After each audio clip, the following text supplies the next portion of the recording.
David, the concept of the unity of our consciousness is a difficult one. Scientists look at the brain and the different systems that we have. Theologians talk about a soul. But this unity of ourselves is something that is very important to our being. You wrote a novel that split somebody's brain or personality into many forms and then drew them back. So you must have thought deeply about this question about personal identity. Not as deeply as when I was 8. This sort of thing just so boggled me that I had to, like many people, form calluses over it. You know, looking in the mirror, we all did that when we were sophomores, looking in the mirror and say, what exactly am I looking at? What is this consciousness? What is this vast sense of self-importance that I have? This drama that takes place inside this subjective reality that Plato talked about, that all the philosophers talk about to some degree. Intense feelings of drama and self-importance, and you can partly explain them by saying that evolution rewarded those who considered their own lives to be important. If you were willing to fight to stay alive, then you reproduced. There's so many different angles that you can look at it. The people who yearn for telepathy, who yearn for psychic phenomena, are very similar to those who yearn for love with the other, because we don't want to be lonely. We want the security of knowing that we can rely upon others. But we also wonder, what's going on inside that mind? And empathy, the ability to extrapolate into somebody else's mind, isn't just goodness. It isn't just altruistic. It is also a tiger's tool. It's a warrior's tool, imagining what the other person is thinking.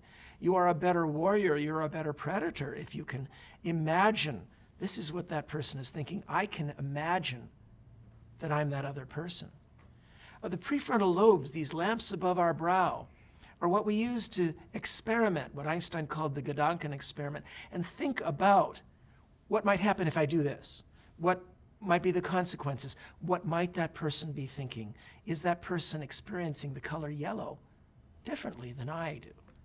Having said all that and gotten very sophomoric and very philosophical, let me back off and say that I sometimes explore with these things, as you say, in science fiction, because it's more fun. There's just a limit to which I want to be a sophomore anymore. So in Kiln People, in this novel, I posit that instead of getting more life linearly, tacking more years on the end, which is kind of tacky. Your children love you, Dad, but they want you to get out of the way. Okay? There's a reason why we die. Not that I want to. But instead of having more immortality, more life linearly, I suddenly realized in my busy life, doing so many things, that what I really want is more life in parallel. So in this novel, I posit an invention in which you can create many duplicates, not clones. Clones are human beings who have their own rights. They're twins. But a temporary copy of yourself, a ditto that's good for one day. It has all your memories and consciousness. It knows what needs to be done. It goes off, does them, and its only chance of continued life is if you, in the original, almost immortal human body, download their memories from the day. Then if that happens, you're basically splitting up, reconverging, splitting up, reconverging. One of you has to do the toilets, do the shopping, do all the gritty chores. But you've had days like that. Now you just have days like that in parallel. Oh, what a dream. But the whole notion of what this would do to the personality, this novel became a great thought experiment about how different personalities would respond to this opportunity. And some would hate themselves, just as some of us hate to look in the mirror. Some, if they are many copies of themselves, they'd just kill each other immediately. Some, they would cooperate, they'd like nothing better, they wouldn't want to deal with other people at all. And there'd be every range in between. It would be sort of like a laboratory experiment in identity.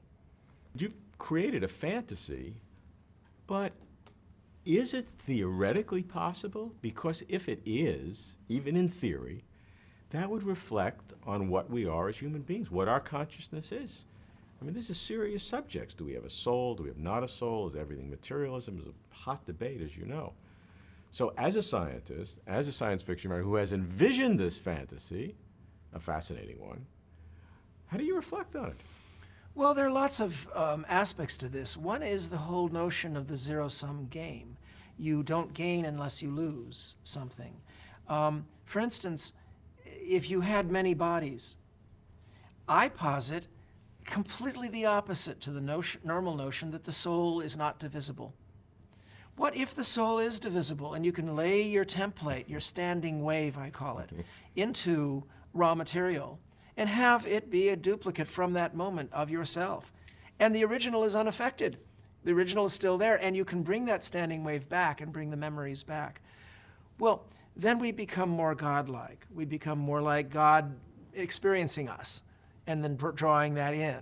And are you saying that this is theoretically possible?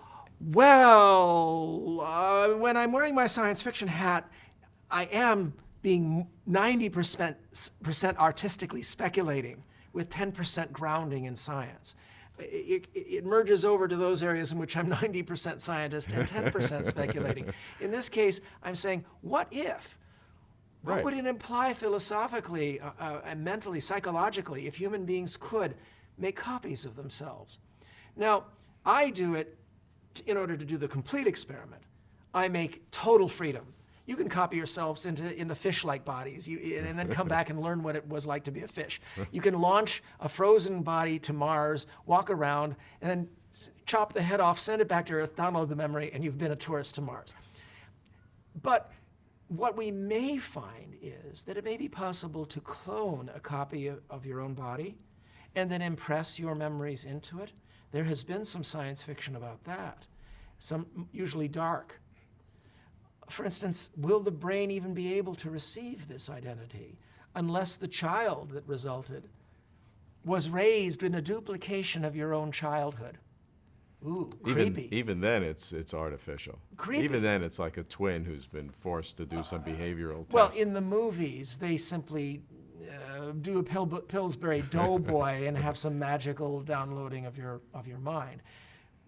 But the implications of modern science, if you were afraid to die and you could make a clone, would you be willing to commit the crime of creating a simulated environment to raise that clone for 20 years with all the mistakes that you made and all the bad things that were done to you? Yeah, but the issue is let's say you could do all of that and you could download.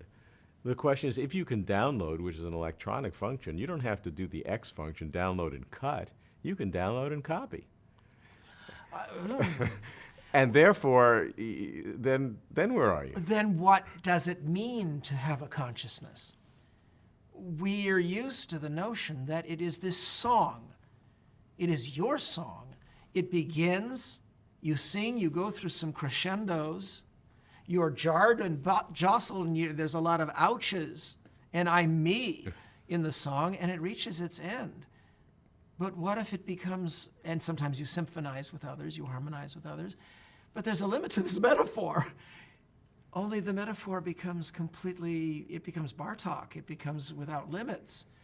If you can merge your consciousness with others, if you can temporarily occupy their skin, or if you can make copies of yourselves.